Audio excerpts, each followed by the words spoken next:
On est sur la plage à Platamonas et donc derrière moi, il y a le mont Olympe. Enfin derrière moi et derrière les nuages, il y a le mont Olympe. Donc nous on est hyper contents et voilà, c'est quand même quelque chose d'être à côté et on espère juste que demain ce sera un peu plus découvert et qu'on pourra le voir pour de vrai.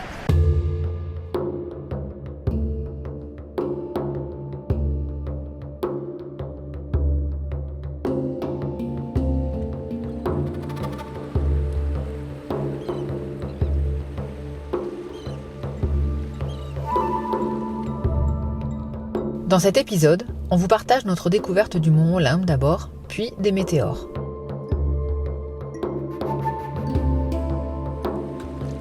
Le mont Olympe, où on s'imprègne le temps d'une promenade, de la sérénité et de la beauté des lieux. Vous verrez, c'est magnifique.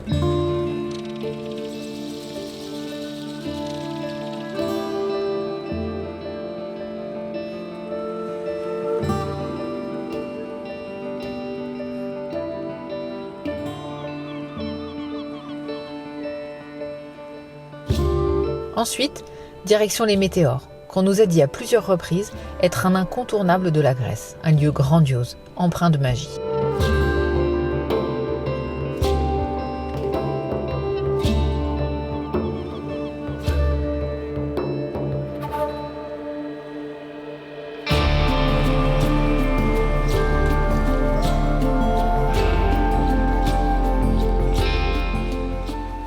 Sur les conseils de Chrissy, la fille de Brigitte, on est venu se poser à Platamonas, une plage depuis laquelle on peut voir le mont Olympe, le fameux mont Olympe.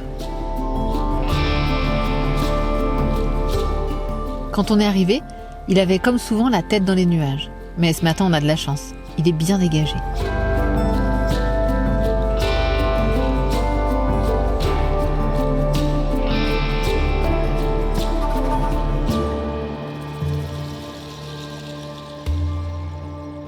On n'ira pas là-haut, on le sait bien. Mais on a quand même envie de crapahuter un peu dessus. Alors ce matin, Louane reste avec Charlotte pour bosser et nous, on prend Luigi et on grimpe à la découverte du mont Olympe. J'espère que je vais pas avoir peur. Hein. Parce que je dois ramener tout le monde quand même. Parce que normalement, papa a peur du vertige. Ouais. Là, il y a du vide. Déjà, je commence à coller de plus en plus la montagne. Ah, allez. Moi, j'ai pas peur. J'ai pas le vertige quand je suis petit, mais par contre, quand je suis en voiture, j'ai un peu plus.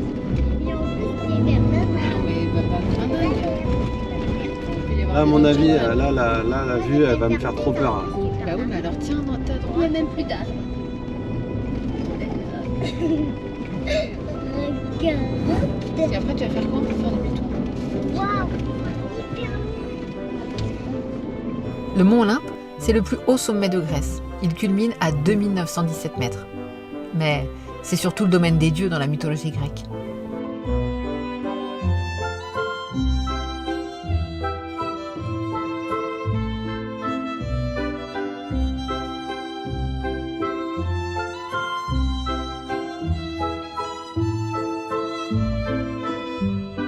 Moi, je fais pas gaffe.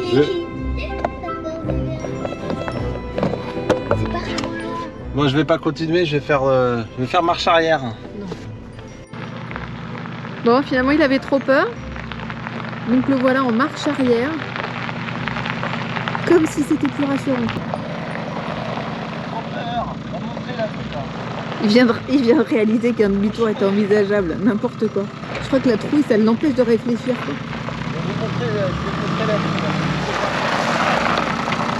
Allez, on va voir la vue. On va voir ce qui l'a effrayé.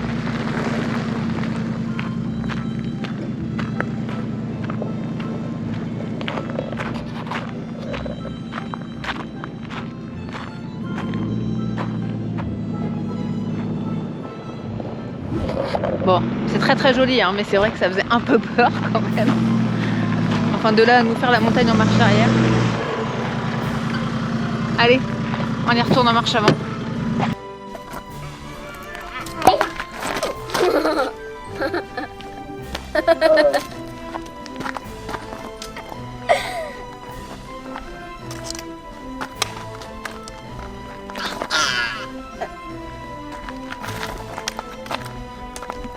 Je dirais que tu peux me donner fort. Wow. Je meurs.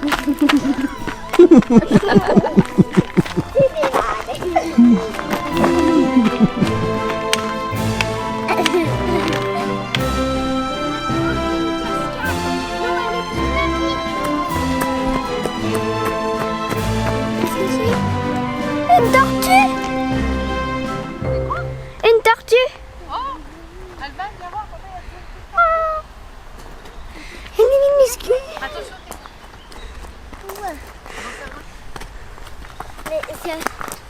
Oh, regarde. C'est le bébé de Carolina. T'as vu? Oh, j'aimerais trop l'avoir dans la main. Est-ce qu'on l'avoir dans la main? Dans ta main. Et vous la faites pas tomber, hein?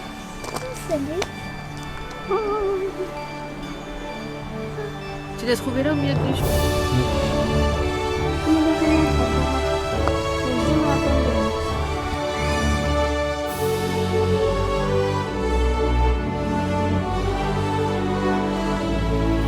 Salut les amis, regardez ce qu'on a trouvé. Une belle petite tortue.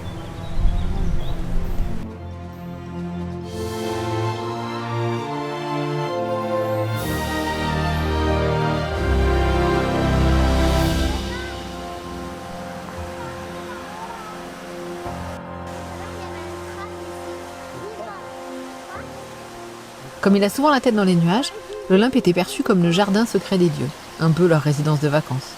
Ils avaient bon goût les gars, hein. On est quand même pas mal ici.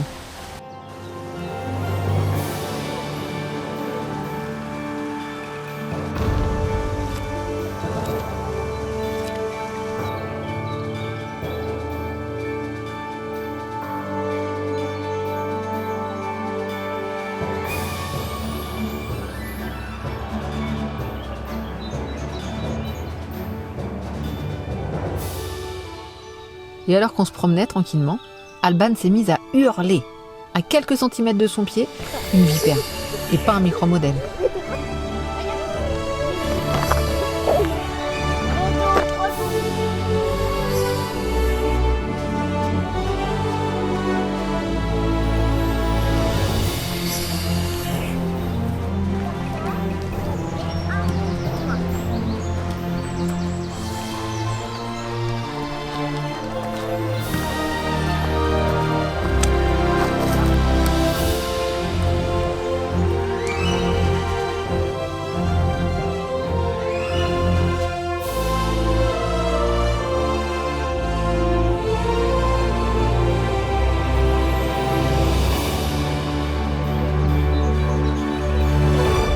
On crapahute sur le mont Olympe et c'est magnifique.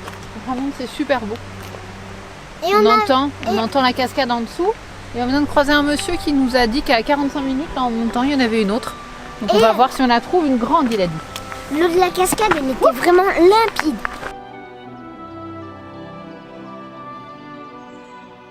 Décidément, cette balade est placée sous le signe de la petite bête. Après le bébé tortue et la vipère, ce sont des dizaines et des dizaines de toutes petites grenouilles qui traversent notre chemin. Ça saute de partout. Il y a aussi des lézards, des écureuils. Surtout quand vous voyez un serpent, vous ne marchez pas dessus. Vous faites très attention à pas le marcher dessus. Et en boucle sur la conduite à tenir en cas de rencontre de serpent.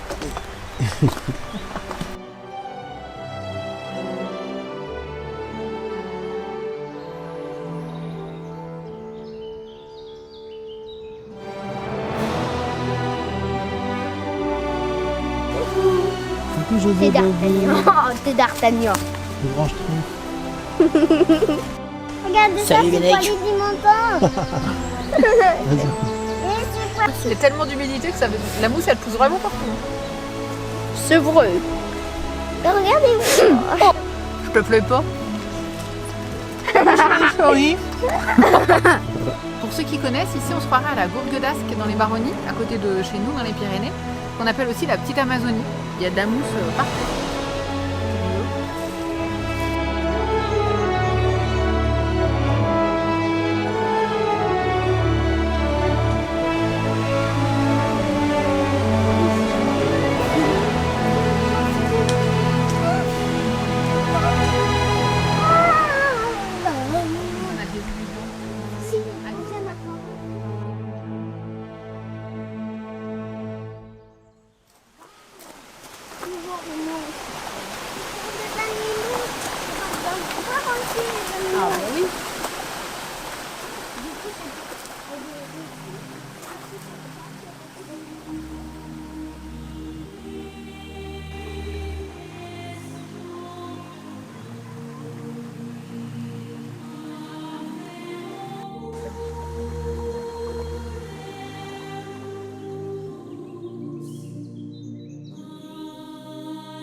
J'entends rien.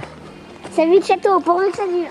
C'est la vie de château, pourvu que ça dure. C'est la vie de château. J'ai trouvé cette vidéo et ça doit pas nous attendre pour manger. Il avait 45 minutes.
Du fait de sa proximité avec la côte, le mont Olympe reçoit environ 2000 impacts de foudre par an. Rien que ça.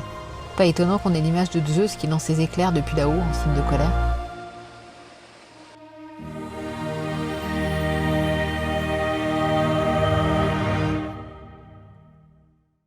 Ce matin, on lève le camp, on quitte le mont Olympe et on va voir les météores. On va aller découvrir les météores.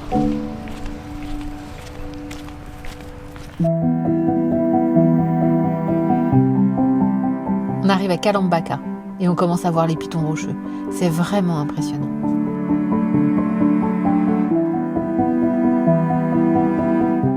Ça sent la concentration, hein. En même temps, avec son vertige, il a été servi.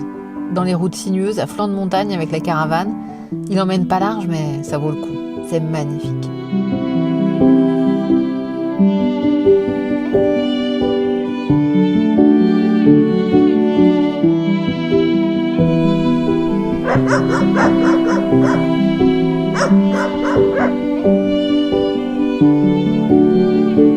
Donc voilà où on est arrivé aujourd'hui. Là, on est au météore, ça y est. Donc on s'est trouvé une place tout en haut de la montagne. Et de là, on va aller visiter les météores.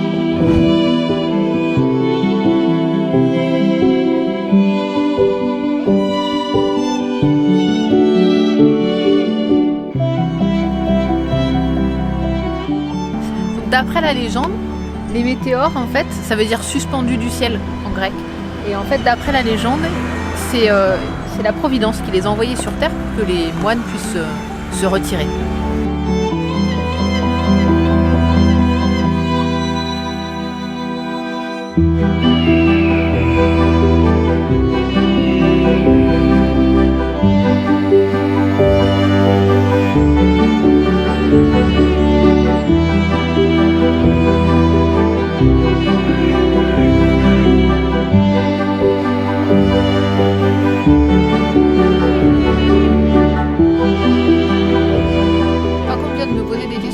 Expliquer en même temps.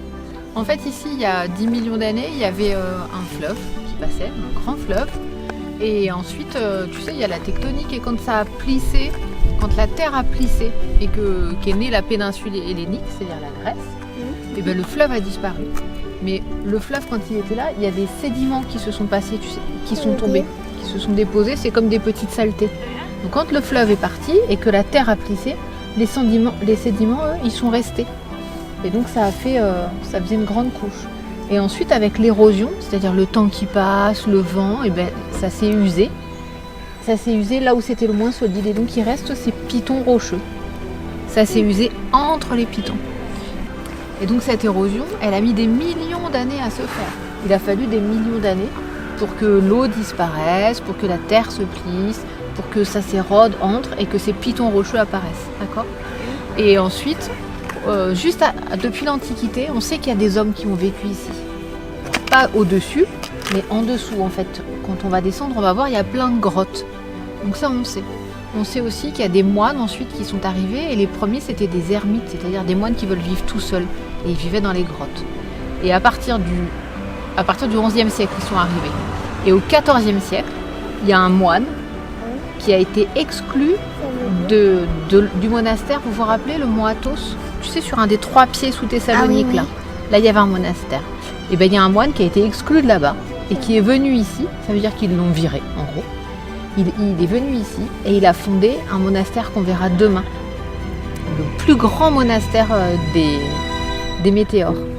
Et après, il y en a plein qui se sont faits. Et quand il y en a eu le plus, il y a eu 24 monastères ici, en haut de Pitou. Aujourd'hui, il en reste 6. Les autres comment? Ils ont été abandonnés, il y en a qui ont été détruits pendant la guerre. Il y en a qui sont encore existants mais désertiques. En tout cas, il y en a 6 qui sont encore en activité aujourd'hui. Ça veut dire pas détruire et avec quelqu'un qui y vit? Voilà. Et donc celui-ci, quand on était tout petit avec papa, il y a un film qui a été tourné là, un film de James Bond, qui s'appelle Rien que pour vos yeux.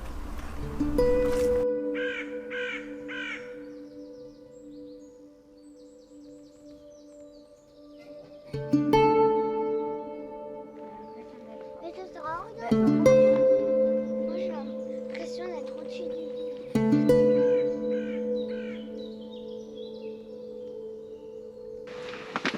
Waouh. Croyez. Ah bah la porte est ouverte.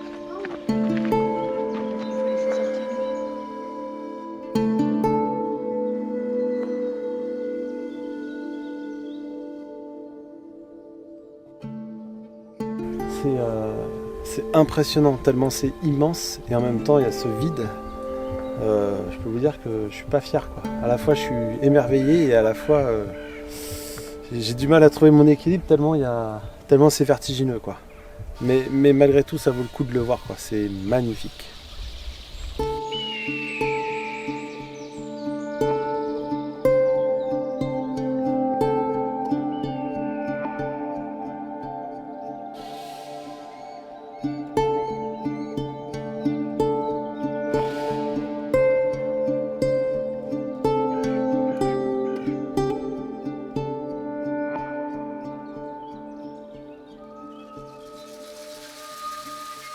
Ce qui est fou, c'est de se dire qu'un jour, il y a à peu près 700 ans, il y a quand même un gars qui s'est dit « Tiens, si on faisait un monastère tout là-haut ?»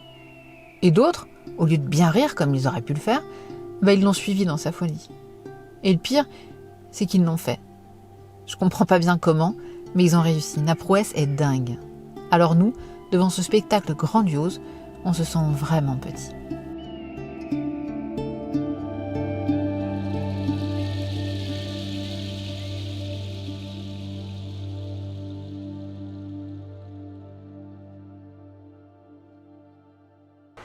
Paco, regardez, là-bas, tu l'as vu ? C'est le plus beau monastère que j'ai jamais vu. Ah oui?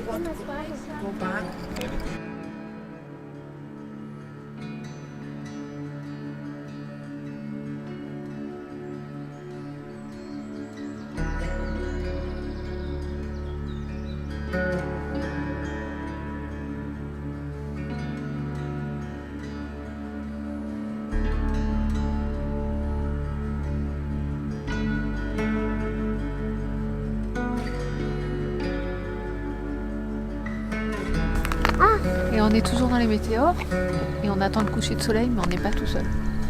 Rien qu'ici, on est au moins 50 et tout le long de la montagne, tout le long de la route, il y a des gens partout pour venir admirer le spectacle.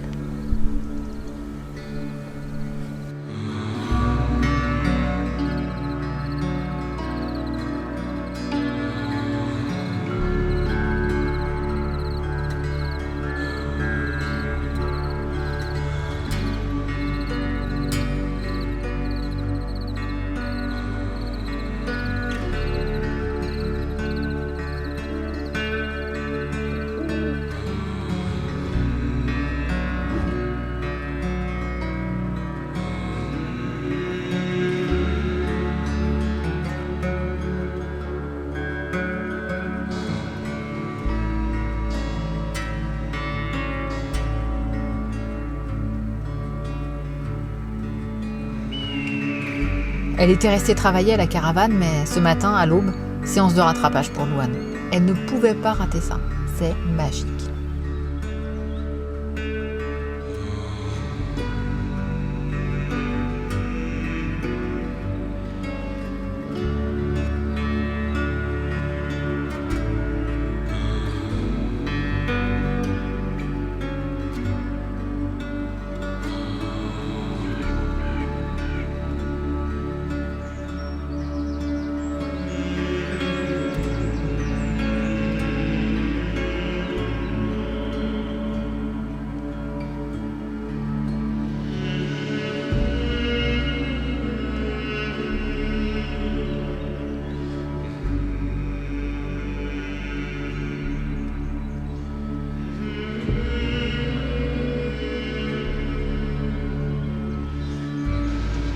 Bon, alors tous les trois, on continue tout seul sans Cyril qui a abandonné et qui a fait demi-tour. Il va nous attendre à la voiture et nous on continue. Là les gars ? Pour un problème de vertige, oui, tout à fait. Allez, c'est parti. Ici c'est une grotte en fait où les moines venaient avant qu'il y ait le monastère.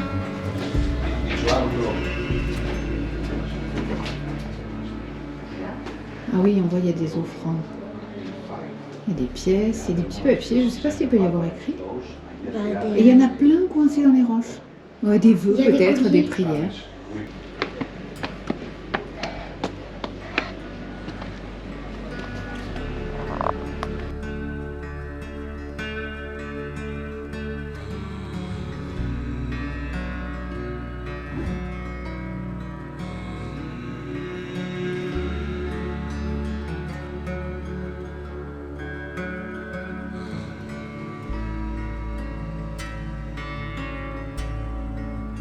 On sort de l'église, là, c'était magnifique. Hein.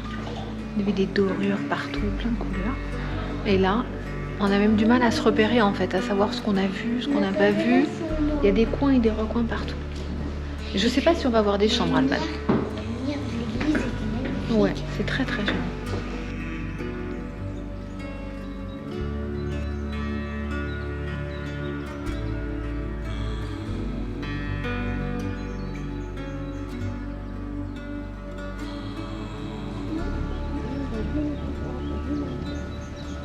Et là-bas, vous avez vu, on voit le deuxième monastère qui est juste à côté, là, qui est vers là.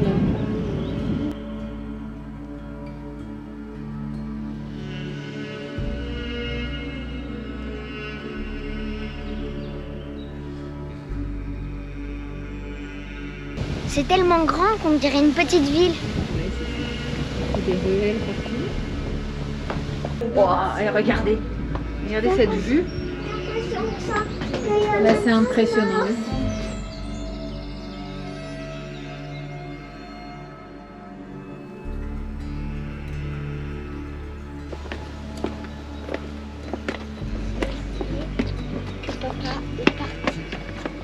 C'est ici qu'on a perdu Cyril. Ouais. Et on quitte les météores, direction Volos. Franchement, on a adoré. Les gens qui disent que c'est super, il faut les croire. C'est grandiose. S'il y a un truc qu'il faut voir, c'est vraiment ça. Je ne sais pas si on va réussir à voir quelque chose de plus joli par la suite. On vous tient au courant.